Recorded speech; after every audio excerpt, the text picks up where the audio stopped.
অবশেষে ভারত পাকিস্তান ম্যাচের আনুষ্ঠানিক সূচি ঘোষণা হলো। গণমাধ্যমে গুঞ্জন, বিভিন্ন সূত্রে দাবি এসব কথাই আটকে ছিল চ্যাম্পিয়ন ট্রফির আয়োজন। সূচি থেকে শুরু করে ধীরে ধীরে অবশ্যই সেসব জটিলতা কাটতে শুরু করেছে।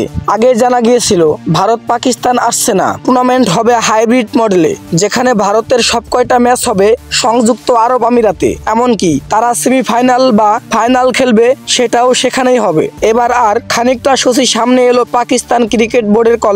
পিসিবি প্রধান মহসিন নাকভি পাকিস্তানের বৈঠক করে আরব আমিরাত ক্রিকেট বোর্ডের প্রধান শেখ নাহিয়ান আল মোবারকের সঙ্গে। সেখানে থেকেই জানানো হয়েছে 23 ফেব্রুয়ারি রোববার আরব আমিরাতের মাঠে দেখা হবে ভারত ও পাকিস্তানের। যদিও ঠিক কোন ভেন্যুতে খেলা হচ্ছে তা জানানো হয়নি। পিসিবি মুখপাত্র আমির মির বলেন, চ্যাম্পিয়ন ট্রফির নিরপেক্ষ ভেন্যু হিসেবে পিসিবি সংযুক্ত আরব আমিরাতকে বেছে নিয়েছে। আগেই জানা গিয়েছিল আগামী 19 ফেব্রুয়ারি থেকেই শুরু হয়ে 9 মার্চ পর্দা নামবে এই টুর্নামেন্টটি। 19 ফেব্রুয়ারি আসরের উদ্বোধনীয় ম্যাচ নিউজিল্যান্ডের মুখোমুখি হবে আয়োজক দেশ পাকিস্তান। চিরপ্রতিদ্বন্দ্বী দুই দেশ ভারত ও পাকিস্তানের মধ্যকার হাই ভোল্টেজ ম্যাচটির জন্য অবশ্যই বিবেচনায় সবচেয়ে এগিয়ে দুবাইয়ের আন্তর্জাতিক স্টেডিয়াম। সম্ভাব্য সূচি অনুযায়ী 3টি করে ম্যাচ হবে রাওয়ালপিন্ডি ও করাচিতে। এছাড়াও একটি সেমিফাইনাল ও ফাইনাল সহ 5টি ম্যাচ হবে লাহোরে। ভারত পাকিস্তান ম্যাচ সহ 3টি খেলা হবে নিরপেক্ষ ভেন্যুতে। এছাড়াও ভারত ফাইনালে পৌঁছে গেলে লাহোর থেকে সরিয়ে নেওয়া হবে 9 মার্চ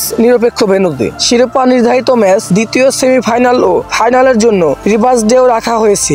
দর্শক, সকল ক্রিকেট নিউজ আপডেট পেতে আমাদের চ্যানেলের সাথেই থাকুন।